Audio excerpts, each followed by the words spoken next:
Hey everyone, it's Wolfie for the win, and this is Mindgamer Overwatch.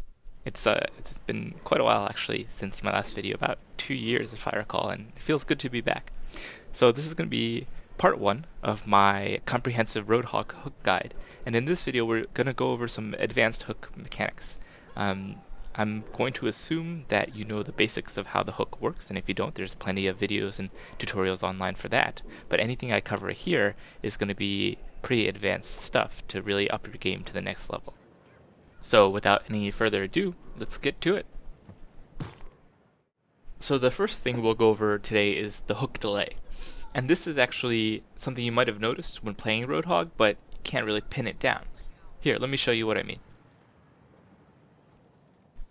So after you press the key to throw out a hook, there are actually two phases of the Roadhog hook animation. The first half has the Roadhog extend his arm out in a throwing motion, and the second half has the hook fly out towards his target with some travel time. Now the key difference between these two phases is that during the first phase you can actually change the trajectory of your hook if you move fast enough. This allows for super fast reaction hooks as well as on-the-fly adjustments to keep your hook on target.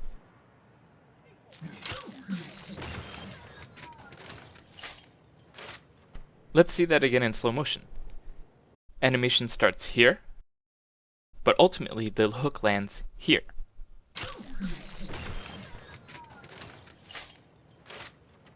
Now with some practice you can actually start doing this from further and further away. Here's 45 degrees.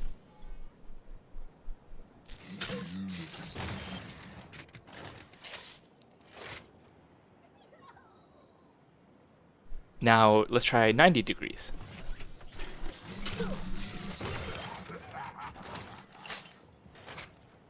And if you really want to impress someone, try doing a full 180.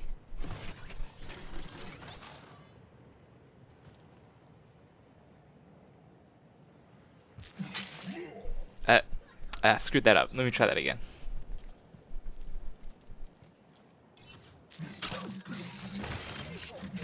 There we go. Got it.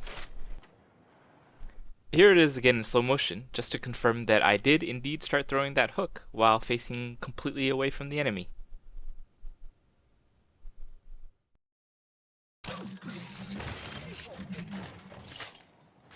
The practical value of this is pretty obvious. You can react to enemies outside of your line of sight by starting to throw a hook and then turning to catch them. At higher levels of play, where fractions of a second can determine whether you live or die, this can really give you the edge you need. Another neat way to use this ability is to actually start throwing hooks around corners. So if you look here, I'm trying to catch the near training bot, and from this angle, I can't. The hook misses flat out. However, if I step back and take a running start, jump, and then throw my hook out at the same spot, by the time I land and my hook comes out, the enemy is actually hittable, and I can catch him by surprise. Once again in slow motion.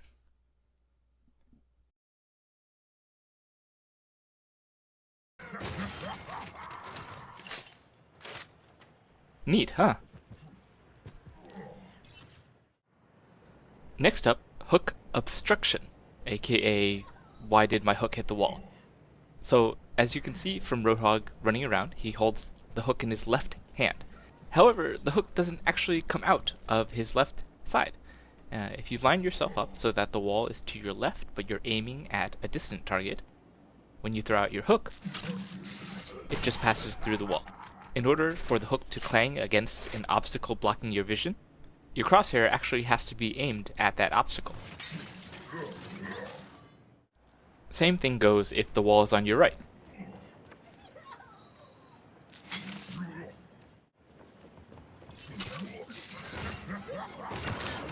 So in actuality, the hook that Roadhog throws out comes straight from midline, like laser beam eyes or something. The only exception to this that I've noted is that sometimes if there's an object directly below your crosshair, like this barrel here, when you try to throw a hook, it'll collide with the barrel. So it actually comes out a little bit lower than the crosshair would suggest.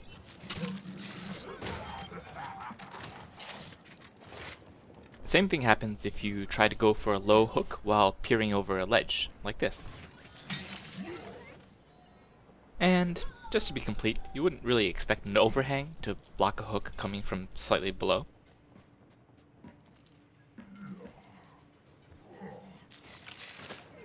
And it doesn't.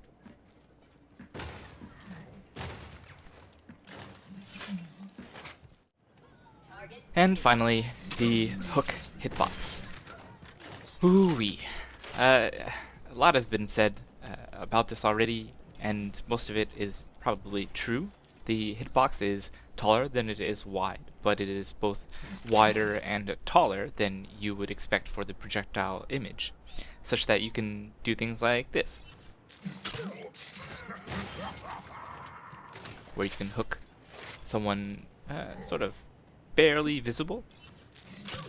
I don't know how I got the far bot and not the close bot. That really didn't make any sense. But the other utility is that you can use it to hook people on ledges above you that you can only barely see. So when in doubt, bias a little bit high, and you'll more likely get the hook that way.